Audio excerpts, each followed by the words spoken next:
Welcome to Spy Girls, where espionage meets real talk. We are two former CIA operatives, Brittany Butler and former FBI Special Agent Tracy Walder. Join us as we pull back the curtain on the world of intelligence, crime, and global affairs.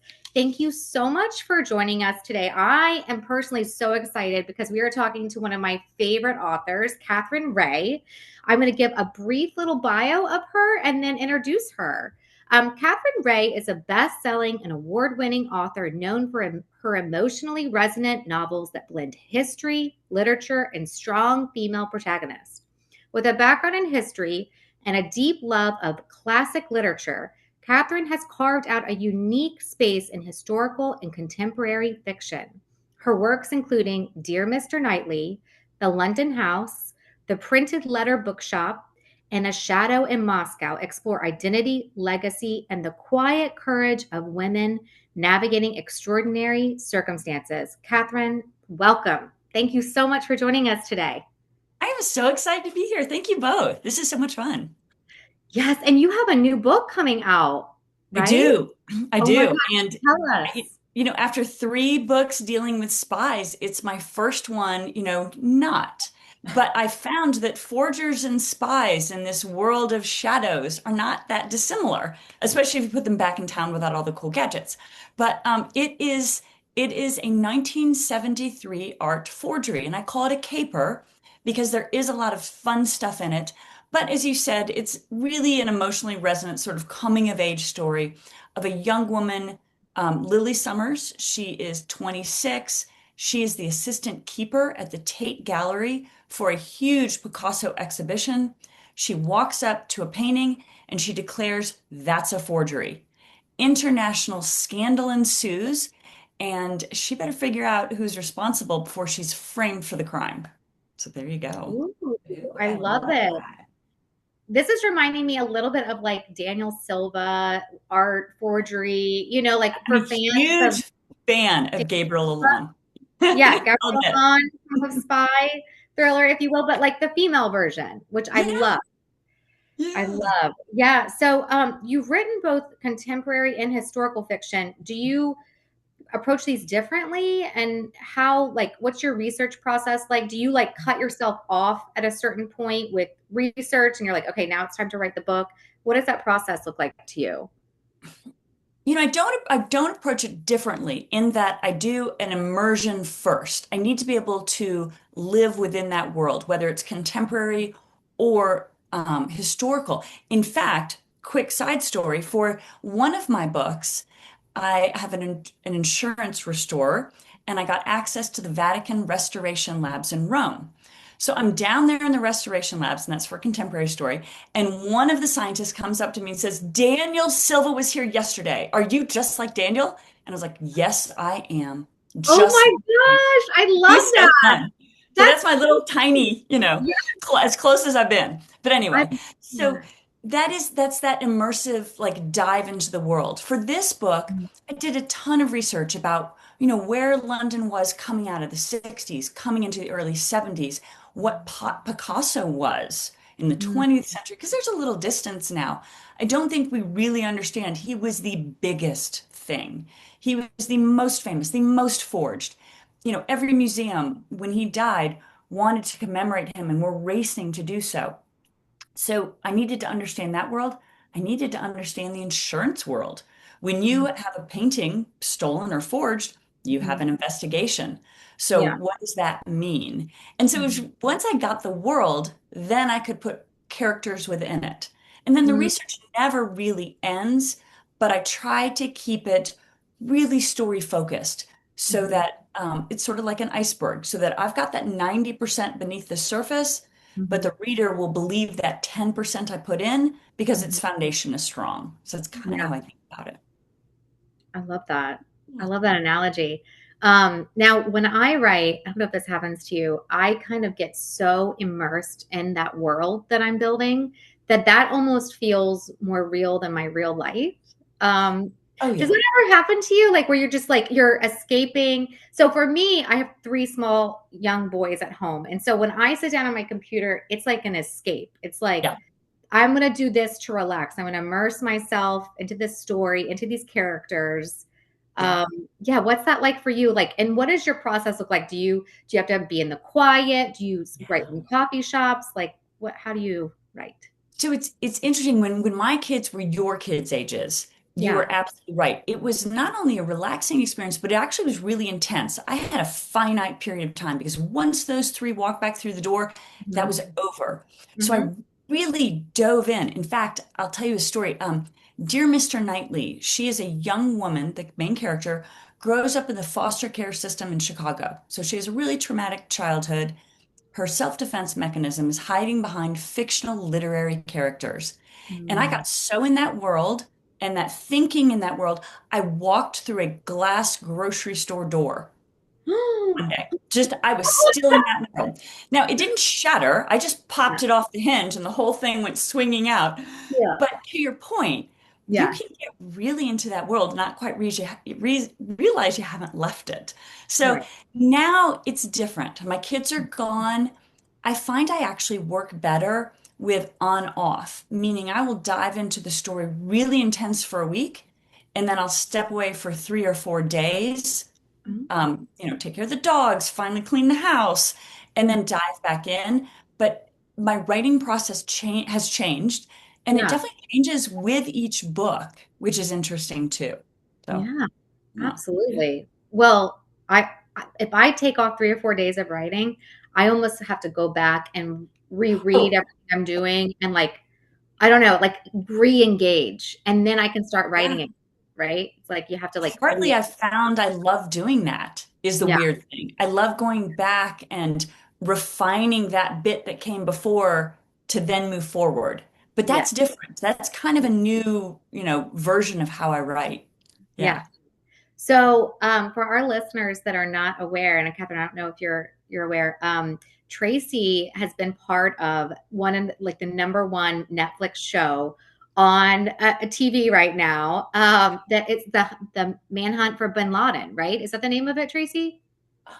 I think American Manhunt Bin Uh, Laden. okay, okay. Oh my goodness. Yeah, yeah. So I wanted to tie this into our conversation because Catherine, you write about women in espionage and like our role Yeah. and like these stories that I feel like are just now emerging about women in espionage and the role that we've always kind of played, like, way back in the OSS days and then to today, people like Tracy who have done the actual work. And I love that these stories are getting out. What is it that, Catherine, you find compelling about the narrative about females and espionage? What made you want to dive into that topic? Partly it's so different from men in espionage. And one thing, at least that struck me, which I loved, were the emotional layers of why these women are doing what they're doing, the extraordinary things they're doing.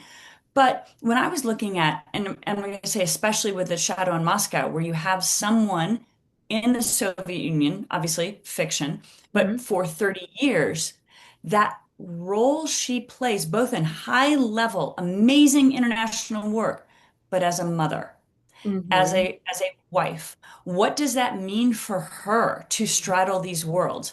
And I Hmm. do think, her husband also was a spy. But I Hmm. think as I was examining them, I think they approached that world and their role within it very, very differently. And I found that intriguing because we do have these different roles that we must balance. Hmm. And I love, in fact, I'm returning in my next book to the spy world a little bit. Again, 1950s. I keep my spies pre 1989, because I have no idea of the technology, et cetera, Yeah. that you all do. But the human aspect is the same because we're the Yeah. same. Human nature is the same. So how we approach those situations and those sacrifices, that's the same. Well, and Hmm. that's was I was going to ask you actually about with the historical era. So my major is in history. I ended up being a history teacher. And so that's what I was curious about. So first of all, I appreciate that you've almost like normalized in your books, right? This idea that women can be moms and do all of these things because we don't talk about it enough. But I also think too, it's interesting because that was I was going to ask. why you chose the eras that you chose to write about sort of that I mean, I guess Yeah. pre-fall of Soviet Union era. Was it a personal reason Yeah. that you're drawn to that area, or is it sort of Mhm. more than that? Okay, I'm so glad you asked that question because I just sort of implied it was about gadgets, and it's Right. absolutely not. It is Oh, you. So I really am glad you asked that. Actually, I love history. And I do think, especially the Cold War, I did London House was early World War II, but then I moved very quickly into the Cold War. It is all shadow. It is all battles, skirmishes all around the globe. Never a super direct conflict, obviously, between the US and the USSR. Obvi- I mean, Cuban Missile Crisis, that seemed pretty direct, but you know what I mean. But my point there is nothing has really changed. And we can learn from history by immersing ourselves in history. We are able to approach these points in history and say, I feel that way too. These same shadows exist, or these same structures exist, or these same fears exist in different iterations, and yet I can relate to them. I now learned something about history that I can apply to now. And it's that human nature thread. And I don't want us to lose history. I actually have had letters from young people who've said, "Oh, I didn't even really know about the Berlin Wall."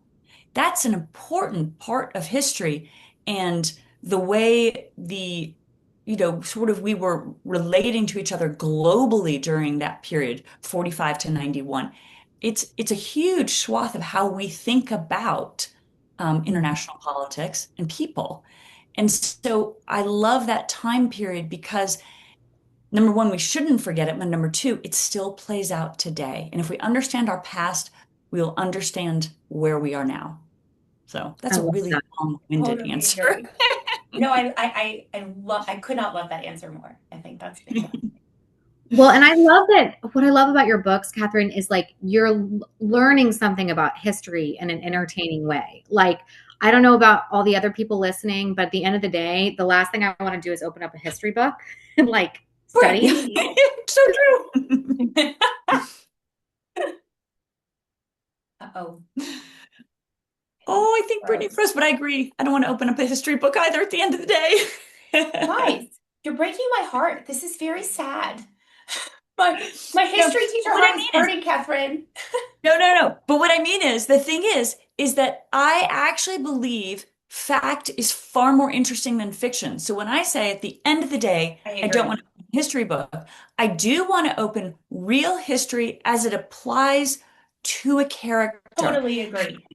Yeah, how is the Yeah. history attaching to that woman and that situation? And then it comes to life, and then I can be part of the history.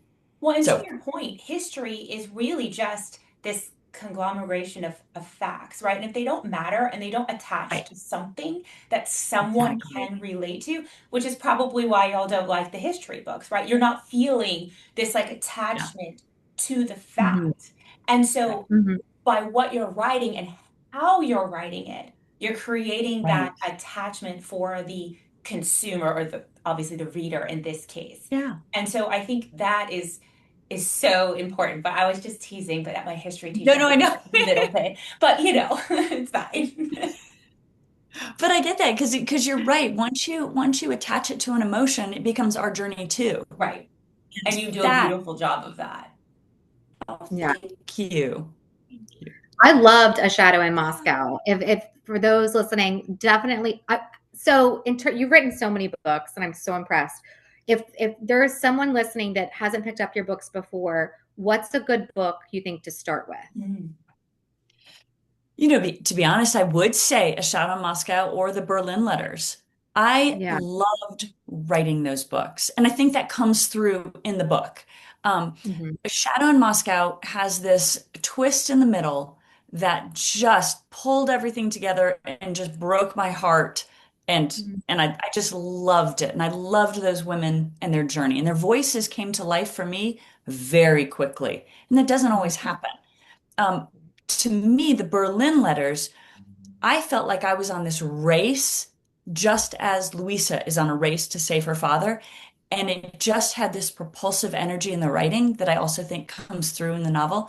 So I would say one of those two are great places to start. And then be sure to get to all of them, obviously. Yes, of course. Buy Yeah, them well, all. oh, We're all we're all about that. Well, we'll definitely put links to your book and thank you. show notes so that everybody can easily find your books and pick one up.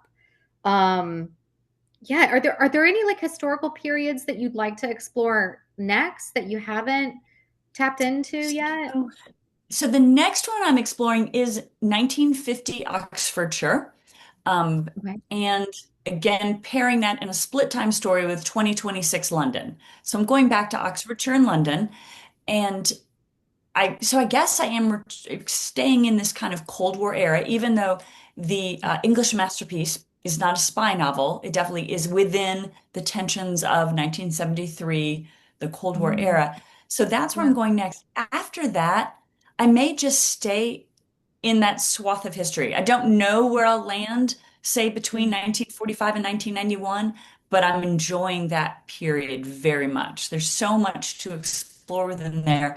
And I think as we come out of this huge World War II bubble, mhm. um, in historical fiction, I think that sort of, it's a big area, 45 years or whatever. I think that is coming more into the market, which I really like. From a Oh yeah. writing perspective, is it really hard to straddle the 50s with 2026? How do you do that? It just seems, you compartmentalize, right? Those, at least I do when I write. Like, how do you do that? Yeah, I was just going to ask that, So Tracy, you because I want to know, do you write all of one perspective Yeah. and then all of the other one, or do you go back and forth? It blows my mind. Okay, so here's my, I just wrote an article on this. So here's my perspective. Obviously, some people probably do write all one and all the other, but to me, you're creating one narrative arc. It's one novel, so you cannot write them separately. You have to write them together because although each time period has its own arc, the whole novel must move together. So if you separate them, you're severing that emotional connection. So how I do it is I write the Mm, novel chronologically, chapter one, chapter two, chapter three. If I get stuck, I stay there as long as I need to figure it out because I want them so mm, interwoven that the reader will not walk away with and say, that story could have been told alone. It can only be told in concert with the other one. So there are lots of connection points and across, this swath of 76 years, those connection points are more emotional or maybe even scene situational. I'll put someone at Blenheim Palace in 2026 for lunch. Well, Blenheim Palace in 1950 had been MI5 headquarters and had just opened to the public. Well, what would that mean? So you have to keep them really tight. So I write them together. mm. I love that. Hotel. Yeah. The last book I wrote, Mark of a Spy, it did that. I had different perspectives in different time periods. And at first I Mhm. thought this is going to be impossible. But then as I got immersed in the story, it naturally kind of picked up with the character Yes. where the story needed to land next. And Yeah. it's fascinating how that happens. If you just, like you said, just like stick with it and like Just stick don't, with it. yeah, just keep And you're right, it going. becomes clear. Yeah. You're absolutely right. Can I Yeah. ask And, you a question of yeah, please. both of you? This is for both of you, actually, Yeah. because Oh, you both cool. write fiction spy, but for the most part, I understand there's other genres within that. Yeah. But my book is nonfiction, right? And I do not have a creative bone in my body. And so when I meet people that do, like both of you, I am always curious about how your brain works. So when you are creating the story, and it's not even creating from thin air, because the reality is a lot of it's based in whether it's through Brittany's work working in this field, or Catherine, the historical side of things. Yeah. How do you find story inspiration amongst all the other brain work that you're doing throughout the day, right? Of being in relationships with kids and work, other things in a house and all of that. How do you get your brain to start thinking creatively? It's not a very eloquent to ask that question, but I just am curious. I'm always in awe of that. So I'm curious. Catherine, go I'm ahead. like, oh, me. I was like, I'm gonna let Brett tackle that first. Oh, You I'm know, happy to tackle it. I'm happy to tackle it if you want me either way. to. Okay. So for me, when I sit down at the computer and I listen to cinematic movie theme music as I'm writing. And it's Oh, almost like if I become like my brain is like it's got a movie playing. And I kind of like write the scene that I'm seeing in my mind. I'm sure that's it sounds like goofy, fascinating. but yeah, it's always cinematic, and I can't listen to any words in the music, or it gets my Yeah, words of what I want to say on the page jumbled up. So I have totally. to listen. Yeah, Catherine, do you listen to That's music as you write? fascinating. So this is really interesting. I don't usually. I listen to music during one previous novel, but this one I'm currently writing, I've started to listen to a little Mozart concertos to keep it light. This Mm, next spy novel is not to be a Shadow in Moscow or the Berlin Letters. It's to be a little lighter. And so mm, I'm listening to some Mozart concertos during it. But that said, like you, it is so visual to me. It is a movie reel, but usually there is no music. I am just in it. And what's interesting about the way I write is I have a vision of, so for A Shadow in Moscow, I had a vision of the final scene or sort of penultimate scene. It takes place in the Hotel Imperial Cafe in Vienna in 1985 between the two main characters, Anya and Ingrid. I had a vision of that scene. And everything in that novel is racing to that scene. So when I wrote that book, everything is this propulsive getting those two women to that cafe in that moment very visually. In the Berlin Letters, there is a scene between Louisa and her father and everything there. And in this next one, I don't want to give anything away, but there's a scene between Lily and her boss, and I had it right away. And it creates almost like this trailer movie in my head, and everything races cinematically to that moment. So I always begin with the ending, which is a little weird, but yeah. um, I have yeah. so much trouble with my endings, so I'm very I have so envious. much trouble at the beginning. Oh, I We think can I've do got. something You're together. together. And you guys can write Maybe a we book. should write something together. We Oh should my write God. something. Yeah. No, the ending is so hard for me. And sometimes like I'll surprise myself. So at the end of the Syndicate Spy, there's like this major twist at the end. There And is major twist. major twist. But I didn't even see it coming. Like Oh, I really? You didn't have like a. no, I just Oh, Yeah, I great I twist. assumed you did when I read it. no, no. I just got to the end and I was like, huh, yes, that's That's it. And cool. Yeah. yeah, so I'm hoping that my readers don't see it because Yeah. I didn't even see it coming. That's So And awesome. I love that. So I agree with you. I have twists all along the way, but I just know the emotion at the end. I just mm, know how yeah, they're going to feel. And absolutely along the way, so many twists happen. I'm like, where did that come from? yeah. Because the characters, you're right, they start to get their own voices. Hmm. And like for your twist, Yeah, she probably at the end said, that's not how this is going down. no, And they tell you, which is really fun when that happens. it is. It's so fun. So speaking of characters, if you were going to sit down with one of the characters in your book and like have coffee or a glass of Mhm. wine, which one? Good question. Okay, so I can't tell you why because it will give away a Okay. lot, but I would love to sit down with Diana Gilden, Lily Summers' boss. Mm, The English masterpiece is a split perspective novel.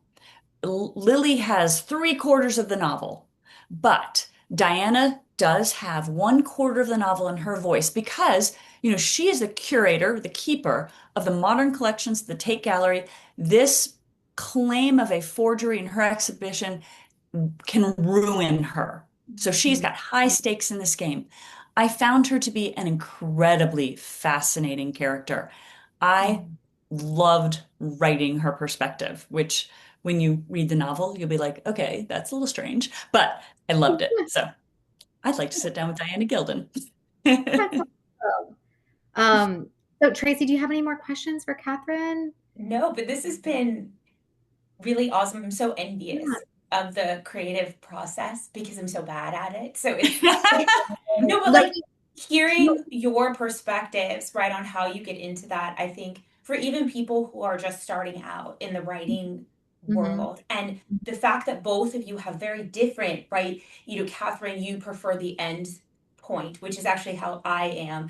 And then Brittany, you're sort of along the way, this is gonna kind of unfold. And I think it's really cool to know that there's not this prescriptive approach, if that makes any sense.